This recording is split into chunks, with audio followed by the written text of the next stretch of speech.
Saya diundang di Jawa Tengah seminar. Pesertanya 50 orang ustadz-ustadz Wahabi. Ada alumni Yaman, alumni Libya. Itu sudah ustadz-ustadz, alumni Saudi. Dialog dengan kita.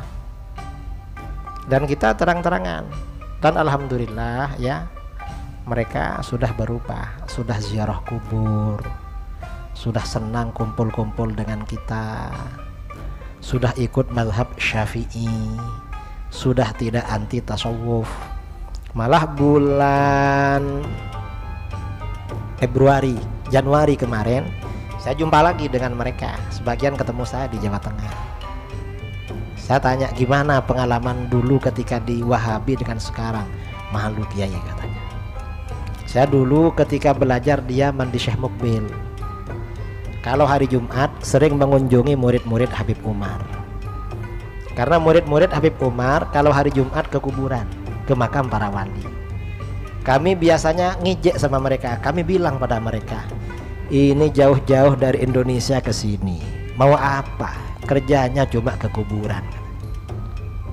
Terus sekarang nih malu katanya. Karena sudah sadar sekarang.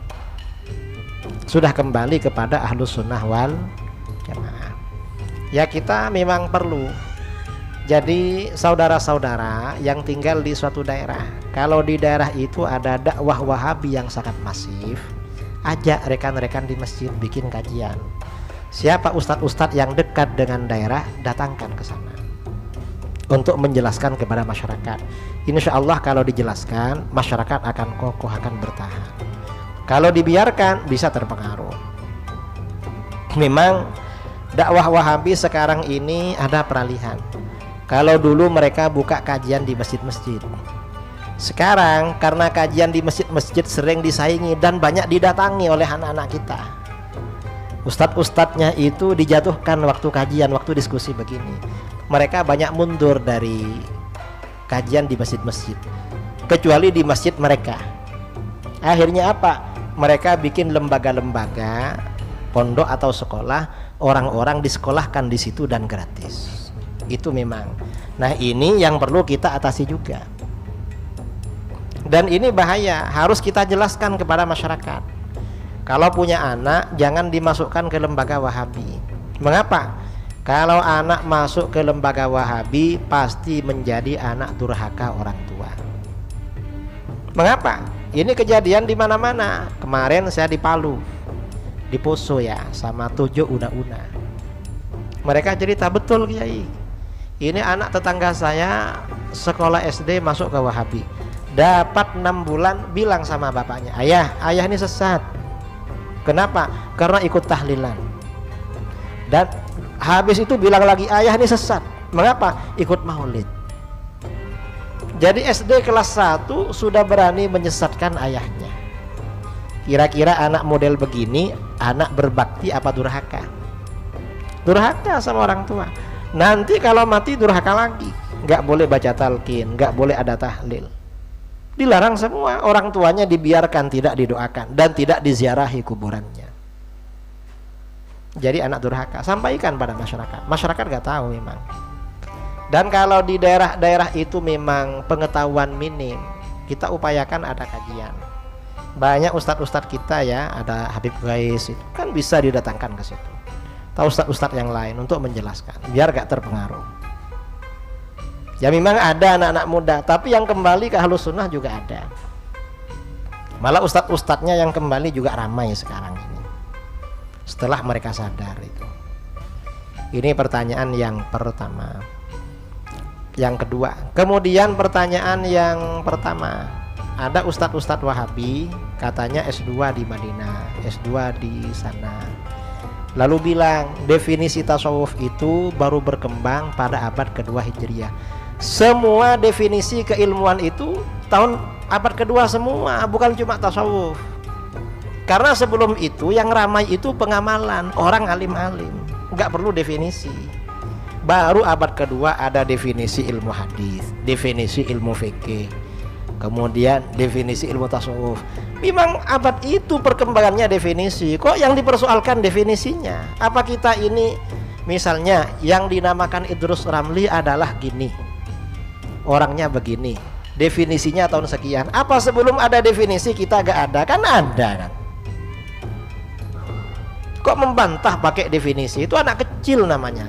Sudah doktor S2 bantahnya lemah sekali. Bukan begitu caranya membantah, langsung ke substansi. Ajaran tasawuf itu pengamalan. Pengamalan ada dasarnya di dalam Al-Quran dan hadis. Dan itu ada di dalam kitab-kitab tasawuf. Kalau mau mengkaji tasawuf, jangan melalui musuh-musuhnya tasawuf, tapi harus langsung kepada ulama sufi.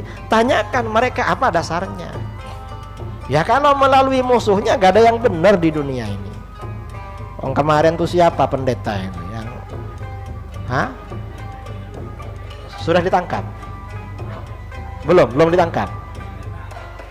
Ada di Amerika. Wah, ngomong tapi ada dia. Pulanglah ke sini kalau berani. Kalau orang membaca Islam dari mulutnya Saifuddin, ya rusak. Islam ini dipelajari dari orang Islam sendiri. Kalau Islam dipelajari dari sumbernya yang asli, nggak seperti Saifuddin. Dia tuh ngawur itu.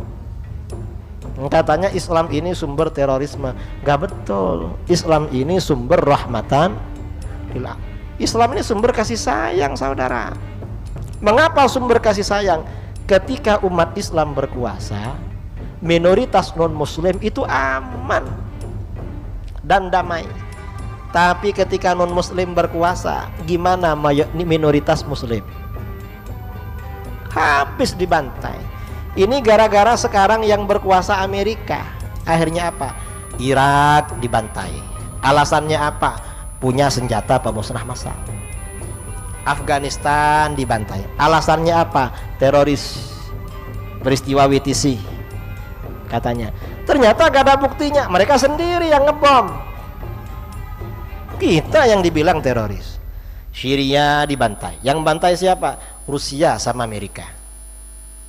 Yang Amerika bikin ISIS, yang Rusia membela pemerintah. Yang kena Ahlus Sunnah wal Jamaah. Karena gak punya bom. Yang kita ini gak punya. Kita ini menerima ledakannya aja. Jadi apa? Yang Wahabi dikasih senjata sama ISIS, yang Syiah dibantu Rusia. Bomnya jatuh ke kampung kita, mati kita, hancur.